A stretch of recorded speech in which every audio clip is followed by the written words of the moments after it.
Bienvenidos a la clase Crece, aquí en Vida City Church.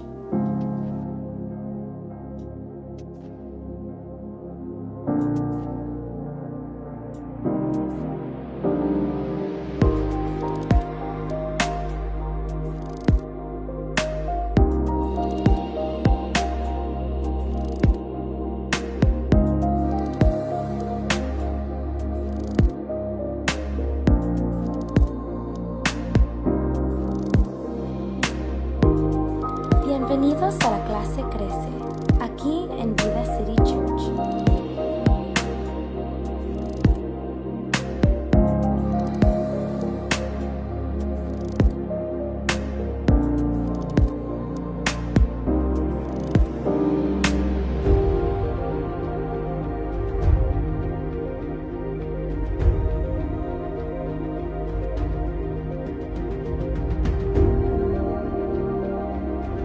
Bienvenidos a la clase Crece, aquí en Vida City Church.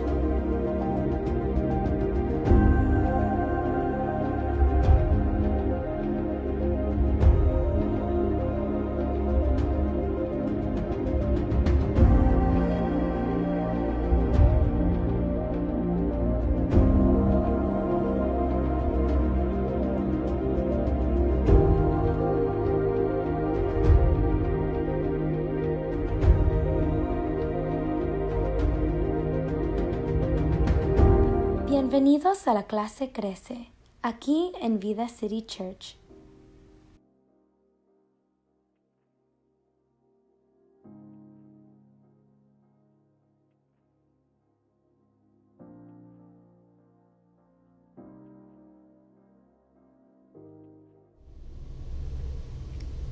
Dios te bendiga, mi hermano, mi hermana. Dios te bendiga, Vida City Church. Tu amigo que está sintonizando la página de nuestra iglesia, Facebook Live, te damos la bienvenida, te decimos Dios te bendiga. Esperamos que tu familia y tú te encuentres muy bien de salud en estos tiempos críticos. Vamos a continuar siempre con la enseñanza, la reflexión que quedó pendiente de concluir en este día. Pero antes, para poder desarrollar esta enseñanza y comenzar con un repaso, quiero que pongamos en las manos de Dios esta breve enseñanza, esta reflexión, y poder glorificar el nombre del Señor. Padre, te damos las gracias, Señor, por tu amor y misericordia. Te damos las gracias, Señor, porque tú eres un Dios bueno, un Dios maravilloso, un Dios que tiene todo bajo su control. Te damos las gracias, te damos honra a ti, Señor. Te pedimos, Señor, que todos nuestros hermanos, hermanas, amigos, Señor, que estén sintonizando, Señor, esta enseñanza, esta reflexión, que se abra el entendimiento de ellos, que abran su corazón para que la bendición tuya, Señor, pueda llegar a sus corazones y a sus mentes, Señor. Te pido, Dios mío, que seas tú obrando en mi vida, para que seas tú, Espíritu Santo, quien pueda expresar esta enseñanza, y que sea de bendición para la iglesia de Cristo en términos generales. Gracias, Señor, te damos la gracia y nos depositamos y nos abandonamos en tus brazos, en el nombre de Jesús. Amén. En la clase anterior yo había comentado, estamos hablando sobre la profecía de Habacuc. Había dicho que se iba a desarrollar esta profecía, se iba a desarrollar esta enseñanza del libro de Habacuc, de la profecía de Habacuc, en dos partes. La primera parte se desarrolló precisamente el martes pasado, y hoy yo creo que va a ser menos cortas que la del martes pasado, pero sí queremos terminar de dar a conocer esta enseñanza de la profecía de Habacuc. Y a manera de repaso, para que usted refresque, usted recuerde que habíamos hablado de Habacuc, del profeta Habacuc. ¿Quién era el profeta Habacuc? Habíamos dicho de que el profeta Habacuc era un siervo del Señor, un profeta su nombre es Habacuc y significa abrazado por Dios, que tiene el mismo nombre de su libro que él escribió. Habacuc fue también contemporáneo de Jeremías, habíamos dicho, y que fue también de la descendencia de la tribu de Leví. Eso habíamos hablado entre otras cosas, de Habacuc. También habíamos hablado del momento histórico, cuándo se dio esta profecía, en qué momento histórico se dio. Y se dio precisamente en los años 605, 609, por ahí, antes de Cristo, en los tiempos del rey, finalizando y con esos días gloriosos del rey Josías. El rey Josías, habíamos hablado de que ha sido uno de los reyes que grandes y temerosos del Señor, que glorificaron el nombre del Señor, tuvieron temor a Dios, porque amaron a Dios. Y el rey Josías gobernó 31 años, en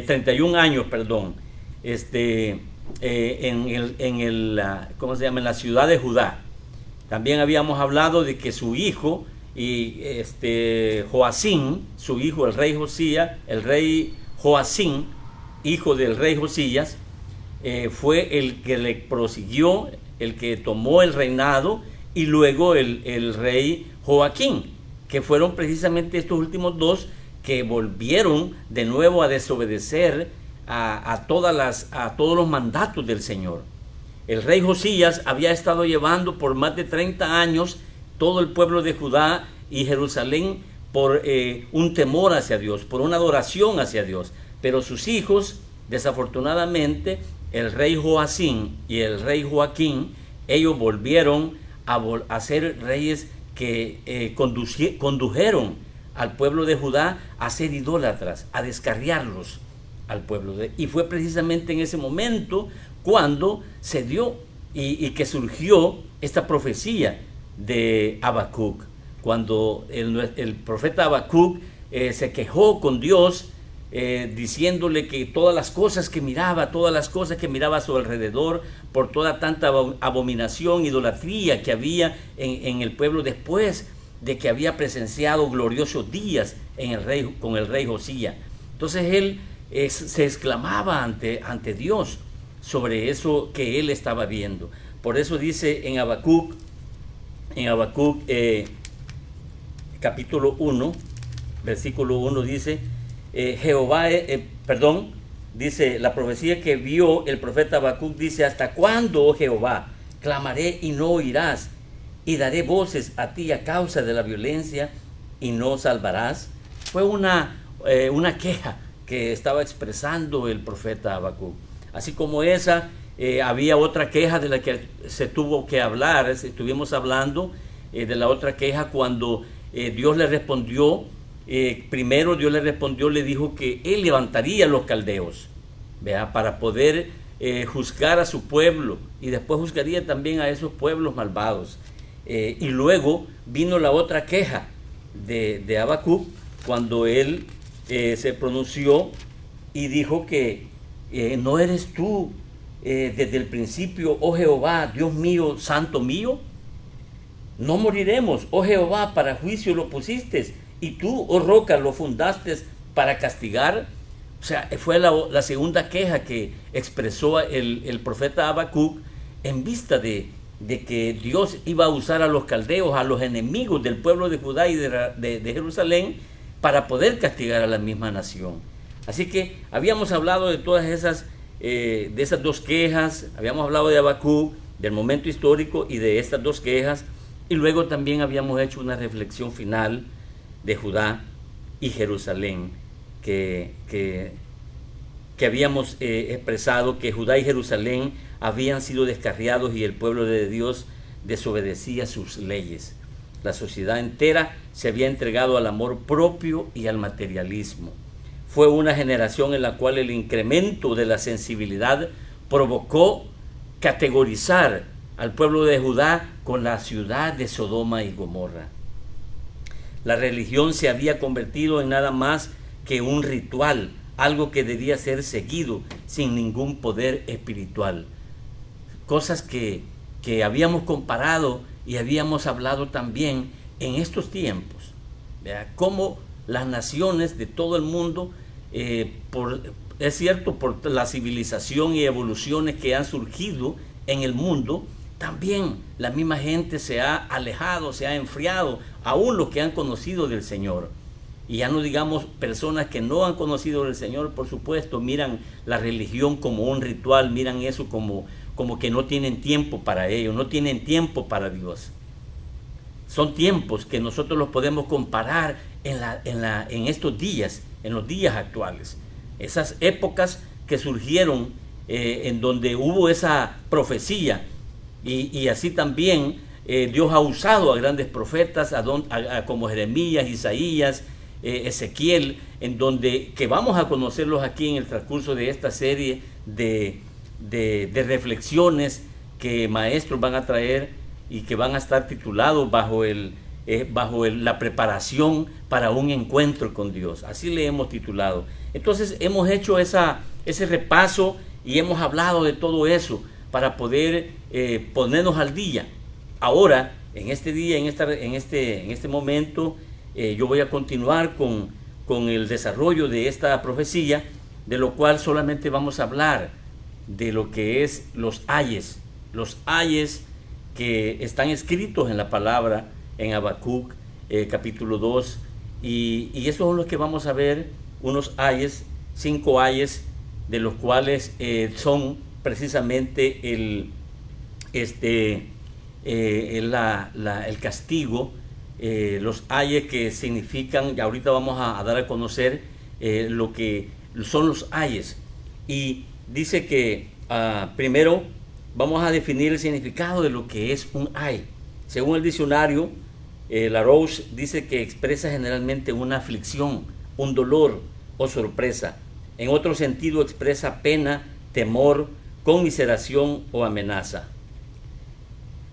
También en otro significado que yo estuve recopilando, dice que es un vocablo, el ay, es un vocablo usado que se emplea en lo común en diversas formas del ánimo y habitualmente para expresar dolor, aflicción, suplicio o tortura.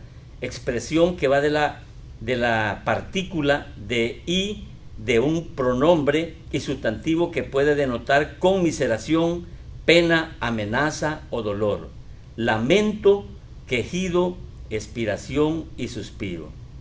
Todos estos ayes, hermanos, déjame decirte que se desprenden de una de las respuestas que Dios da al profeta Habacuc, cuando él lo dice en el capítulo 2 del versículo 4, donde dice: he aquí que aquel cuya alma no es recta se enorgullece, mas el justo por su fe vivirá.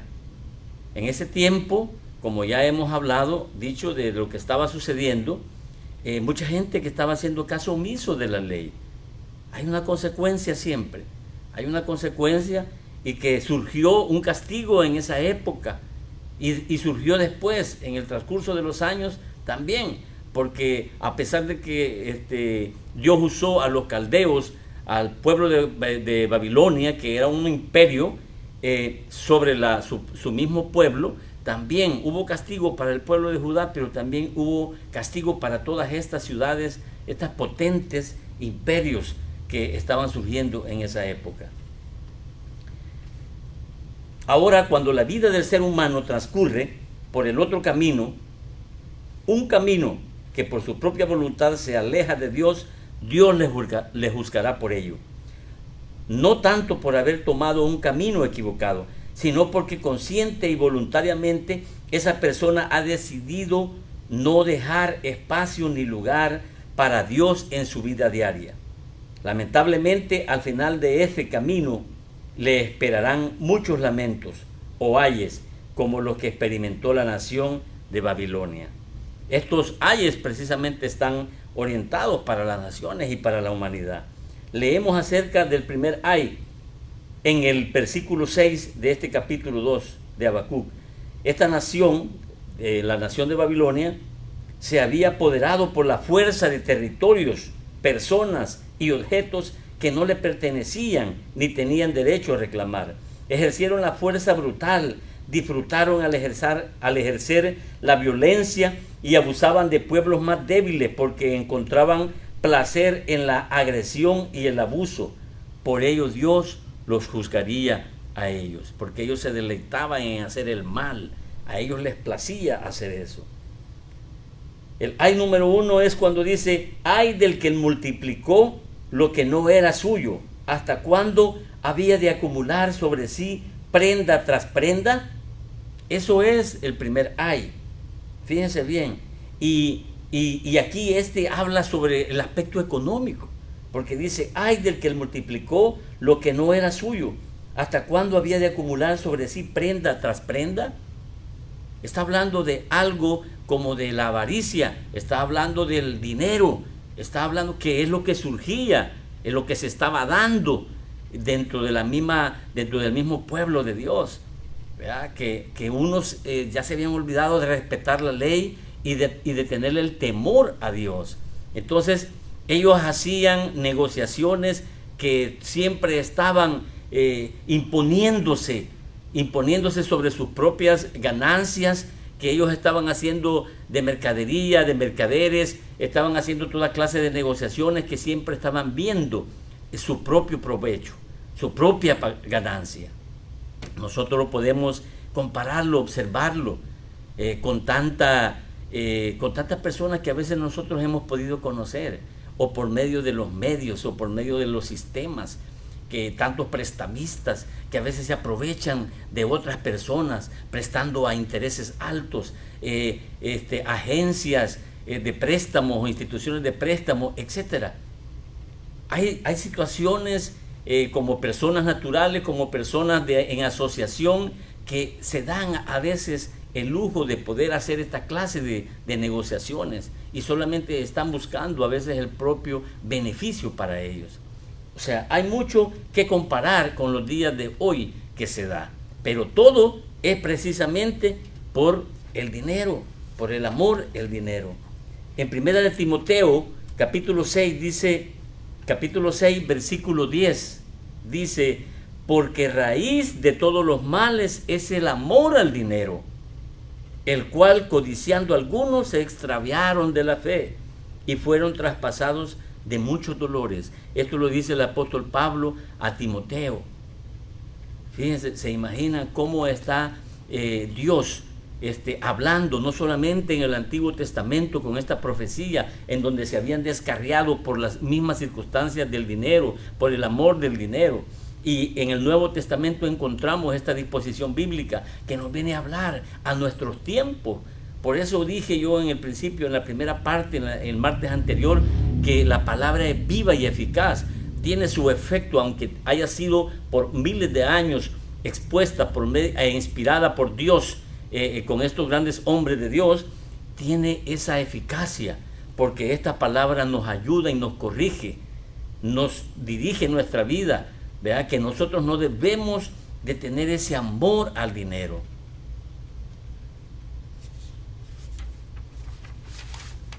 Número 2, el ay número 2. Luego tenemos el segundo ay, que se refiere a la codicia. Ellos codiciaban todo y Dios los castigaría por eso. Ay del que codicia injusta ganancia para su casa, para poner en alto su nido, para escaparse del poder del mal. Tiene una gran relación con el primer ay. Habla del dinero. Habla también del dinero, de la codicia, pero con una diferencia que yo estuve pudiendo observar, con una diferencia en la que aquí habla de aquellos que tienen liderazgos en la ciudad, que tienen esa potestad y ese poder económico, que lo tienen el poder económico y que quieren hacer ellos lo que ellos quieren, porque esa es una arrogancia, ese es un orgullo, y ellos quieren hacer lo que ellos. Yo en una ocasión oí que estaban haciendo hasta investigaciones en otro planeta, en planeta Marte, para ver si podían vivir allá, construir allá, y esas investigaciones tenían que ver con sobre el agua, sobre el aire que se podía estar respirando, para ver si algunos de los ricos o más millonarios del mundo podrían habitar allá y vivir, para poderse alejar. Pero déjame decirte y hacerte saber que hay profecías en las que alcanzan todo lo que es la conducta o el pensamiento humano de lo que quiera hacer. Dios siempre tiene trazado todo, tiene marcado todo. Y aunque nosotros queramos huir del mal, que tengamos dinero o capacidad económica, que nosotros podemos evadir cualquier situación que Dios haya pronunciado, un castigo, se va a lograr, lo va a lograr siempre. Fíjate que encontré y Dios me llevó a esta palabra que dice en Abdías, que es también otro de los profetas menores, como Habacuc, Abdías en su capítulo 1, y este es uno de los libros proféticos más cortos, porque solamente tiene un capítulo. Esto es parte para que tú lo sepas, para que tú lo conozcas. Dice el versículo 3 y el 4, te voy a leer. Dice: he aquí, pequeño te he hecho entre las naciones, estás abatido en gran manera, la soberbia de tu corazón te ha engañado, tú que moras en las hendiduras de las peñas, en tu altísima morada, que dices en tu corazón: ¿quién me derribará a tierra? Si te remontas como águila, fíjate bien, si te remontares como águila, y aunque entre las estrellas pusieres tu nido, de ahí te derribaré, dice Jehová. Y él lo dice, el Señor, de ahí te derribaré. Aunque tú te quieras evadir cualquier castigo que viene de Dios, cualquier corrección que viene de Dios, y si tú no enderezas tu vida, no enderezas el camino, vas a sufrir una consecuencia. Vas a sufrir una consecuencia. Por eso es necesario que nosotros nos preparemos para un encuentro con Dios. Eso es lo que el propósito de Dios, que nosotros cada día nos preparemos para un encuentro con Dios. En el tercer ay o lamento fue porque aquello que habían obtenido lo habían logrado por medio de la violencia y la brutalidad, y Dios les juzgará por eso. Ay del que edifica la ciudad con sangre y del que funda una ciudad con iniquidad. Pensemos por unos momentos en esto los esfuerzos inútiles que muchas de las grandes naciones del pasado han realizado. En lugar de edificar, dedicaron más tiempo a destruir. Por ejemplo, contemplemos a Grecia, país europeo. Todavía existen ejemplares maravillosos de su arquitectura, de las perfectas estatuas, la filosofía, el arte y la literatura que tanto influenciaron a la humanidad, y sin embargo los griegos dedicaron más tiempo a la destrucción al convertirse Alejandro Magno en su líder. Cuando este guerrero se dirigió con inmensos ejércitos hacia el Asia, destruyó una ciudad tras otra, una civilización tras otra. Eso fue lo que más destacó de este famoso personaje. Eso fue lo que señaló o hizo destacar a Babilonia, también la nación que aquí se menciona específicamente. En el cuarto ay, dice, fue por las borracheras y la inmortalidad. Ay del que ha de beber a su prójimo, ay de ti, que le acercas tu hiel y le embriagas para mirar su desnudez. Porque en esa época, en ese tiempo, en la ciudad de Judá, Habacuc miraba y observaba cómo se embriagaban, cómo usaban el vino, cómo maltrataban. Y déjame decirte que está en la palabra del Señor, que dice de que el cuerpo de nosotros es de Dios, es el templo y morada del Espíritu Santo. Y nosotros debemos de pensar que nosotros debemos de cuidar nuestro templo. Yo fui alcohólico, no me avergüenza decir, porque es parte de mi testimonio, y yo lo digo para la honra y la gloria del Señor. Solamente Dios es el único que puede hacer los cambios que puede hacer en el ser humano. Hoy, si tú estás viendo, si tú estás escuchando este mensaje, y yo te digo que solamente nuestro Señor Jesucristo, cuando nosotros nos rendimos a Él, es cuando Él nos liberta de todo eso. Porque hay una lamentación en un futuro que puede existir cuando nosotros muramos y morimos en ese estilo de vida que no es adecuado y que no es agradable para Dios. En 1 Corintios 6:10 dice: ni los ladrones, ni los ávaros, ni los borrachos, ni los maldicientes, ni los estafadores heredarán el reino de Dios. Con esto yo te quiero decir que debemos de nosotros reflexionar reflexionar sobre nuestra vida, cómo la estamos llevando. Esa es la condenación que tenemos en este versículo. El profeta les acusó de emborrachar a la gente y de pervertir a sus semejantes con el fin de convertirles en personas adictas a las bebidas y en alcohólicos de por vida. Es cierto que muchos jóvenes han caído en las redes del alcoholismo y las drogas por los ejemplos que vieron primeramente en su hogar, pero también por seguir la corriente a los demás, a sus amigos, por el deseo de ser aceptados en su grupo, para no ser distintos o diferenciarse de los demás. La falta de comunicación, de mantener un diálogo abierto y franco entre los padres con sus hijos son en la mayoría de los casos la causa por la cual los adolescentes y los jóvenes terminan en situaciones lamentables que podrían haberse evitado. Yo, cuando estaba escribiendo todo esto, solamente me estaba remontando a mi vida de juventud en cuanto a esas borracheras que yo tuve. Yo venía de un matrimonio que se rompió. Yo tenía 4 o 5 años. Crecí, gracias a Dios, mis padres me ayudaron, pero ellos vivieron separados.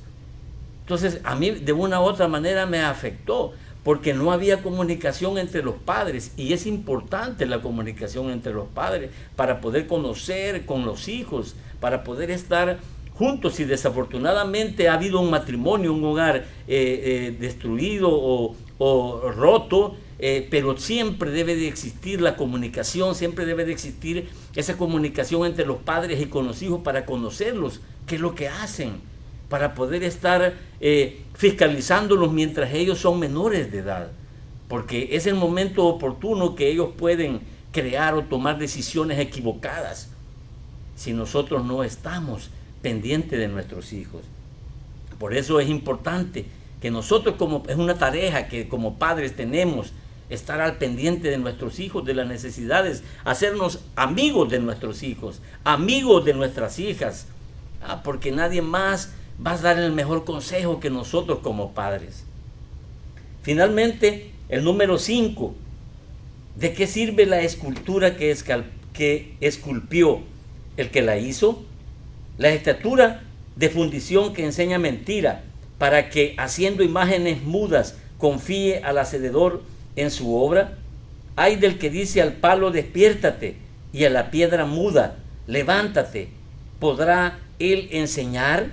He aquí está cubierto de oro y plata y no hay espíritu dentro de él, mas el Señor está en su santo templo, calle delante de él toda la tierra. Aquí tenemos el quinto lamento, el quinto ay, que está establecido en la profecía de Habacuc. Esta es la condenación de Dios, pero el mayor pecado de todos, el mayor pecado contra Dios es la idolatría. El sustituir a Dios por cualquier ídolo que ocupe el lugar de Dios en nuestra vida, ese es el peor de los pecados, el que más le duele y ofende a Dios. Hay muchas prácticas que forman una idolatría. Cuando alguien fuera de Dios ha llegado a ser su motivo principal de vida. Hay muchas personas, hombres y mujeres, que viven solo buscando placer, que en una medida desproporcionada adoran al sexo, las drogas y las relaciones fortuitas. Estos son solamente algunos ejemplos, pero cualquier cosa a la que usted se entregue, cualquier cosa que tome todo su tiempo, absorbe toda su energía, pensamiento, sentimiento, o es su razón de vida, es posible que haya llegado a ser su Dios, su ídolo. Y eso es lo que Dios condena. Dios dijo que es un Dios celoso. Dios dijo, yo te he creado, yo te he formado y redimido. Y Dios anhela y desea que nos acerquemos a Él. Lo más destructivo y nefasto que una persona puede hacer es dar la espalda a Dios. Hermano, yo sé que a lo mejor, posiblemente, tú hayas sido criado como yo, que fui criado en el catolicismo y no tengo nada en contra de ellos, pero yo solo te quiero invitar a que nosotros nos interesemos en conocer a Dios, nos interesemos en conocer a ese Dios de Israel, a ese Rey de Reyes, a ese Señor de Señores, a ese Dios todopoderoso, a ese Dios real, al cual yo le sirvo, al cual hoy yo le sirvo. ¿Por qué es real? Porque Él ha liberado mi vida, porque Él ha hecho muchas cosas en mi vida y me ha bendecido. Con su presencia me ha bendecido en la forma en como Él me ha dirigido. Créeme, lo que a veces es difícil aceptar, reconocer, pero son una de las cosas que nosotros debemos de debemos nosotros de evitarlas. Yo sé que yo no te puedo obligar, no puedo hacer nada para con ello, pero yo sí sé que el Espíritu Santo, Dios te va a ayudar. Dios te va a ayudar a que tú te leas. Una de las cosas que Dios usó para que yo me diera cuenta de realidades, de las realidades que yo no tenía que hacer, fue precisamente que usó cuando yo estaba estudiando leyes. Yo estaba estudiando leyes y era una persona que siempre me gustaba investigar las cosas por sus causas. Siempre me gustaba investigar la verdad. Siempre me gustaba investigar lo que es correcto. Entonces, Dios me hizo eco en mi corazón y en mi mente, diciéndome: hey, si a ti te gusta eso, entonces lee mi palabra. Date cuenta cómo es verdaderamente mi palabra, para yo poder adorarle a Él, que solamente a Él debemos de adorarle.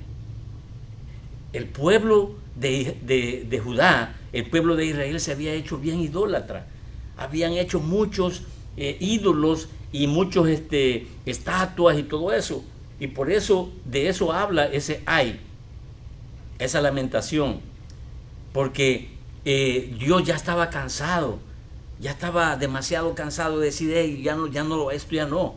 Y por eso levantó al mismo enemigo para castigar a su pueblo.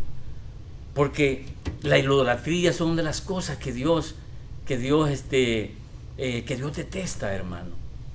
Fíjate, una de las cosas que yo me di cuenta, que en el Salmo 115 dice así, de esta manera. Dice, Salmo 115: no a nosotros, oh Jehová, no a nosotros, sino a tu nombre da gloria, por tu misericordia, por tu verdad, porque han de decir las gentes: ¿dónde está ahora su Dios? Nuestro Dios está en los cielos. Todo lo que quiso ha hecho. Los ídolos de ellos son plata y oro, obra de manos de hombre. Tienen boca, mas no hablan. Tienen ojos, mas no ven. Orejas tienen, mas no oyen. Tienen narices, mas no huelen. Manos tienen, manos no palpan. Tienen pies, mas no andan. No hablan con su garganta. Semejante a ellos son los que los hacen, y cualquiera que confía en ellos. Oh Israel, confía en Jehová. Él es tu ayuda y tu escudo. Casa de Aarón, confía en Jehová. Él es vuestra ayuda y vuestro escudo. Los que teméis a Jehová, confiad en Jehová. Él es vuestra ayuda y vuestro escudo. Jehová se acordó de nosotros, nos bendecirá. Bendecirá a la casa de Israel, bendecirá a la casa de Aarón, bendecirá a los que temen a Jehová, a pequeños y a grandes. Aumentará Jehová bendición sobre vosotros y sobre vuestros hijos. Bendito vosotros de Jehová, que hizo los cielos y la tierra. Los cielos son los cielos de Jehová, y ha dado la tierra a los hijos de los hombres. No alabarán los muertos a Yah, que significa Jehová, Dios, ni cuantos descienden al silencio, pero nosotros bendeciremos allá desde ahora y para siempre. Aleluya. Aquí nos da una muestra más de que su palabra nos dice, nos habla y nos va instruyendo y nos va llenando del conocimiento para que nosotros podamos conocerle más a Él, que Él es un Dios verdadero, en Él que podemos confiar, mi hermano. Ya casi termino, hermano, solamente déjame decirte que en este día, yo sé que esta palabra a veces es fuerte, esta palabra a veces no la podemos recibir con agrado, pero es la palabra de Dios. Y yo tengo que hacerlo, yo tengo que ser obediente a Dios, porque si Dios me lo puso, expresarlo, yo tengo que hacerlo. Y lo he hecho, con todo el respeto, con todo el amor que yo te tengo. Porque Dios nos ama, Dios quiere lo mejor para nosotros. Dios quiere que no hayan estorbos en nuestra vida, para que todas las bendiciones, para que todo el favor de Dios, la misericordia de Dios, esté con nosotros. En esta profecía de Habacuc, solamente déjame decirte que es una bendición que nos ilumina, es una profecía que nos advierte, nos alienta también, y nos advierte de que no sigamos el camino que estamos siguiendo, porque Dios quiere que nosotros nos encaminemos en Él. Hay muchos que tal vez se han desviado del camino en el Señor por esta situación, por esta pandemia, por esta crisis, pero déjame decirte, hermano, tienes que ponerte en la brecha, tienes que seguir siguiendo a nuestro Señor Jesucristo, tienes que tú darle adelante, tienes que seguir sus pasos. No tenemos que desanimarnos, no tenemos en ningún momento que echarnos para atrás, porque Dios quiere darnos esa vida eterna. Y hoy quiero terminar con un canto que es la oración de Habacuc. Ese canto yo lo canté el martes pasado y lo voy a volver a cantar. Toda la letra es el canto de la oración de Habacuc.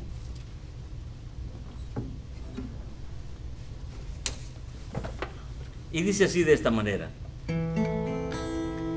Oh Jehová, he oído tu palabra y temí.